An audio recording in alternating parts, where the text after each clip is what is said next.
कृपया ध्यान दें। दिल्ली के द्वारका सेक्टर 26 में एक पुराना मकान खाली पड़ा था।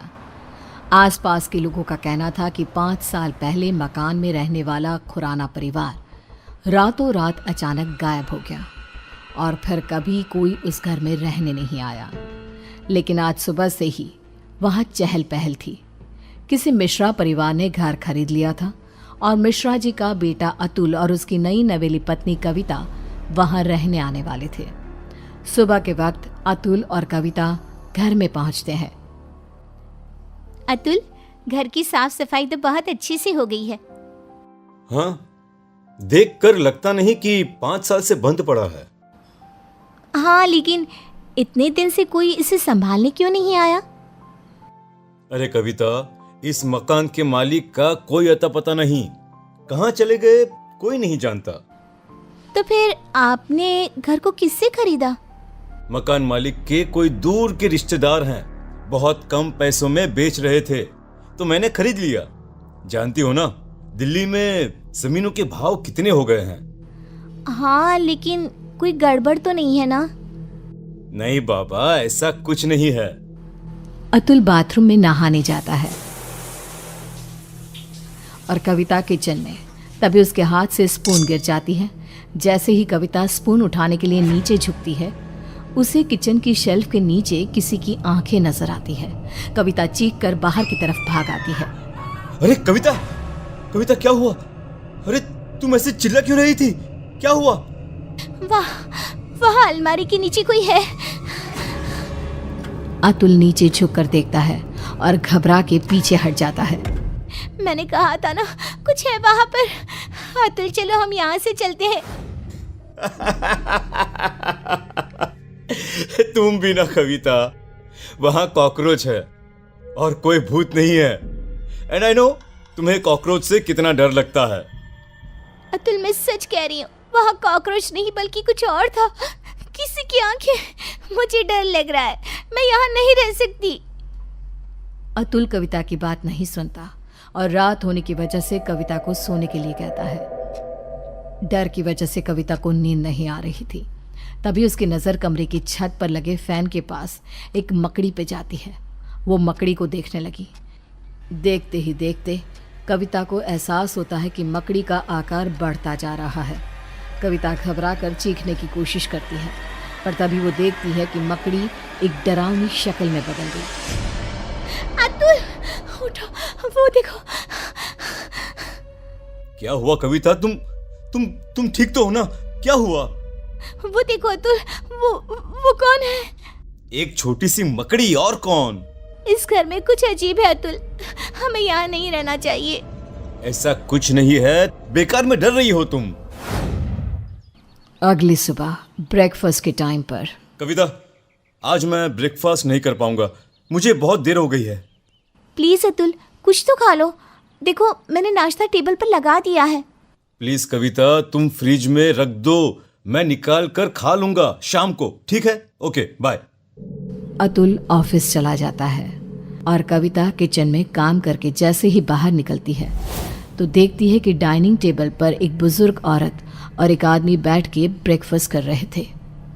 कविता ये देखकर खौफ से भर जाती है। कौन है आप लोग और यहाँ क्या कर रहे हैं? अतुल, बचाओ। क्यों डर रही हो बेटा? मैं इस घर का मालिक हूँ, रंजीत खुराना। और मैं इनकी बीवी रमनदीप खुराना। लेकिन आप लोग तो गायब। मेरा मतलब। किसने कहा? अरे हम तो यहीं रहते हैं, इसी घर में। वो देखो, हमारे कपड़े, सारा सामान सब तो है। लेकिन बेटा, जब से तुम आई हो ना, हम बड़े खुश हैं। अकेले पड़ गए थे ना। कविता ने चारों तरफ देखा और वो हैरान रह गई कि घर में खुराना और उसकी बीवी के कपड़े और सामान नजर आ रहा था। कविता घबराहट की वजह से दरवाजे की तरफ बढ़ती है ताकि वहां से बाहर जा सके। तभी एक यंग औरत उसके सामने आ जाती है। कहाँ जा रही हो? मेरे मम्मी पापा ने कहा ना कि कि वो अकेले हैं, उनका ख्याल कौन रखेगा? कौन है आप सब? कौन है? जाने दीजिए मुझे। मैं इनकी बेटी हूँ ना, क्या करूँ? मैं तो मरने के बाद इनका ख्याल रख नहीं सकती। अब तुम्हें ही ये काम करना होगा ना। हेल्प, कोई बचाओ मुझे। कविता भागती है और अपने कमरे में जाकर एक कोने में बैठ जाती है। पूरा दिन वो एक जगह बैठी रहती है। शाम को 5 बजे अतुल घर आता है और कविता को ऐसी हालत में देखकर परेशान हो जाता है। क्या बात है? अरे तुम यहाँ ऐसे? तुम्हारी तबीयत खराब है क्या? क्या हुआ? वो अतुल खुराना और उसकी बीवी यहाँ इस घर में। कौन खुराना? कविता, ये क्या बहकी बहकी बातें कर रही हो तुम?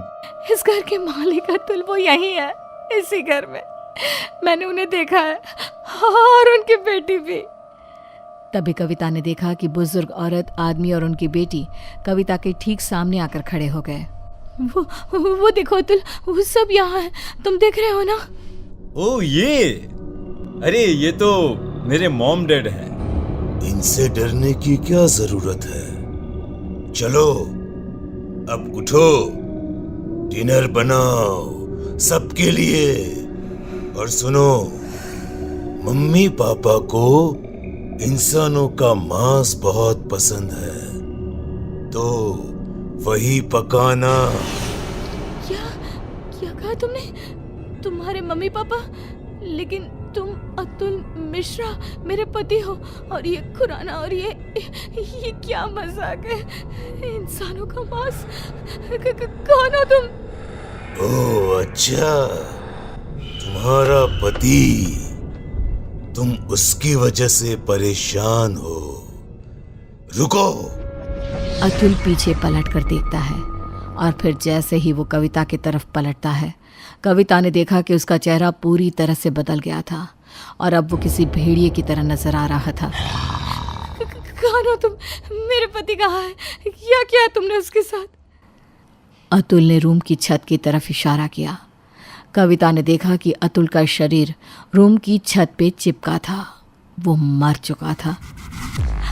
अतुल, अतुल कोई बचाओ। अब कुछ नहीं हो सकता। जानती हो, ऐसे ही उस रात हम सबको मार के छत पे लटका दिया गया था। क्या गलती थी हमारी और मेरे परिवार की?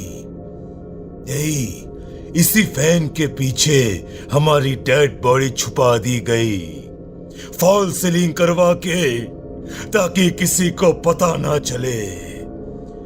हम सब यहाँ कैद हैं। लेकिन तुमने मेरे पति को क्यों मारा?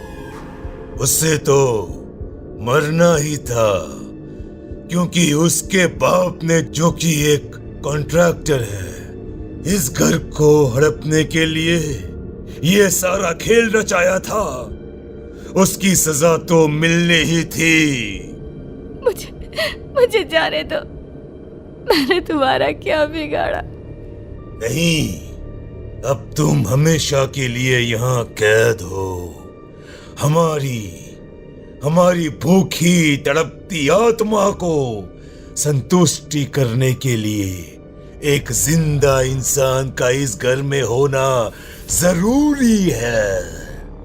और अब से ये काम तुम करोगी। किसी को पता नहीं चलेगा कि तुम कभी यहाँ आई भी थी।